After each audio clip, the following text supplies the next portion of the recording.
Hi guys, this is DJ Slope from Slope's Game Room, and today we're going to be looking at Disney's 16th animated classic, which is Sleeping Beauty. Wondrous to see, glorious to hear.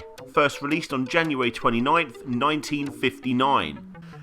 Sleeping Beauty is the story of a Sleeping Beauty, based on the book Sleeping Beauty by Charles Perrault, about a Sleeping Beauty. Actually, her name's Aurora, and the book is also based on the Grimm brothers' story, Little Briar Rose. Now, even though the story of Sleeping Beauty is very, very popular, even getting that remake retelling by Angelina Jolie in recent years, the film originally didn't do that well at the box office. And because of this, it was Disney's last fairy tale adaptation for 30 years. And it was the saving grace that was The Little Mermaid that brought the studio back to their roots. But more on that when we get to The Little Mermaid. And by the way, if you want my review on Maleficent, it's 50% amazing.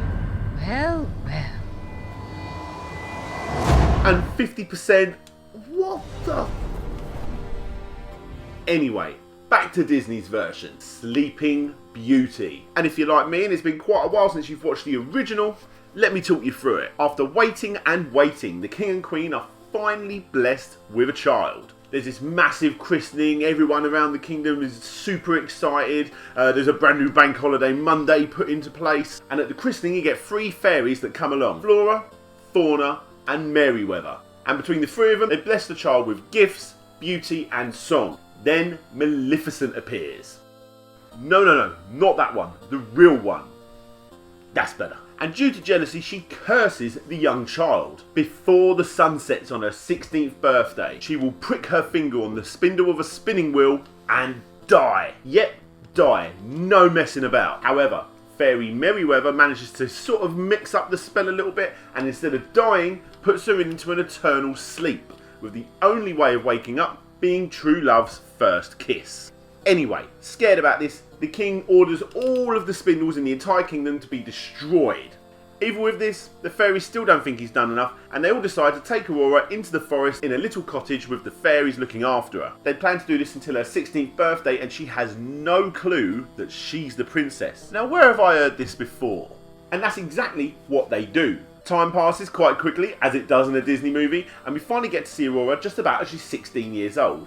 By the way, this is what Disney think is a 16-year-old little girl. So one day, while Aurora's in the woods picking berries, singing with her enchanted singing voice, and manages to catch the interest of a passing prince. And obviously they instantly fall in love. Anyway, while this is going on, we go and have a look at Maleficent, who's absolutely pulling her hair out because she can't find Princess Aurora. And I didn't mention this earlier, but Princess Aurora is now known as Briar Rose, you know, just to confuse Maleficent a little bit more. Maleficent sends her raven out to try and find the princess, and that's exactly what the raven does. Now, back at the fairies' house, they're making a dress for Aurora, you know, for her 16th birthday. And because they're all a little bit slapsticky, they're trying to change the dress using their spells, and all of this magic powder is shooting up through the roof, and that catches the eye of the raven. He swoops into the cottage to see what's going on, looks inside, and he happens to do it at the exact right time. Because after 16 years, the fairies tell Aurora who she actually is, and the raven hears it all, reports back to Maleficent, and now Maleficent knows exactly where she is. Boom! 16 years wasted. So, unawares, Princess Aurora goes back to the castle, and this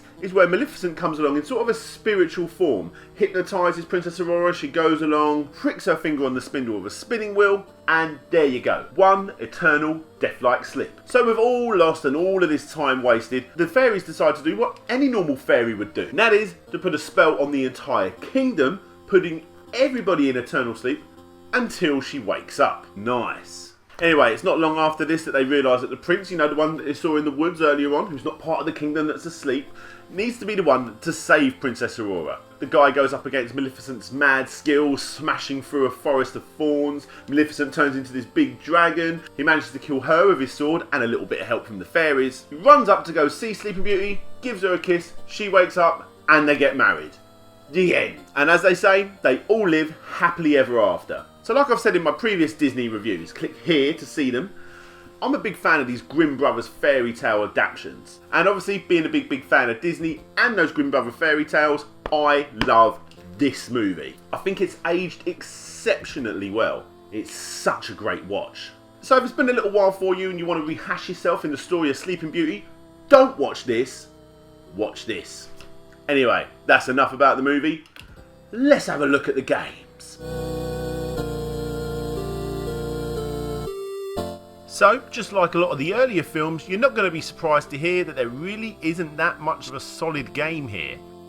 So in an act of desperation, Slope's Game Room normally makes its way over to the Disney Flash site, searches for the movie, clicks on Sleeping Beauty, and voila!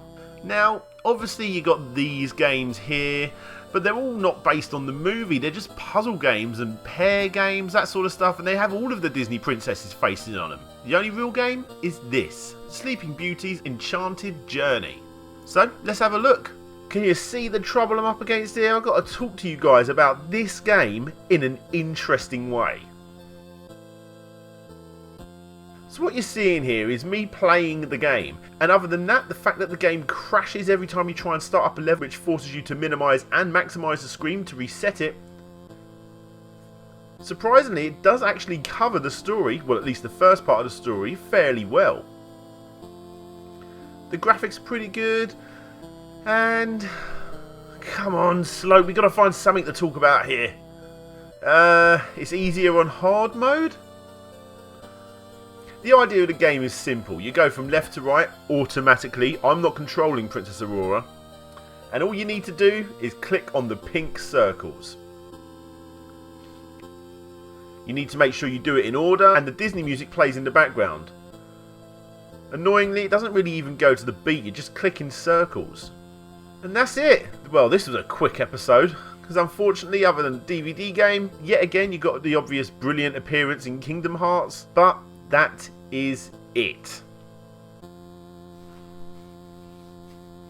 Hey guys, thanks for watching my review on Sleeping Beauty.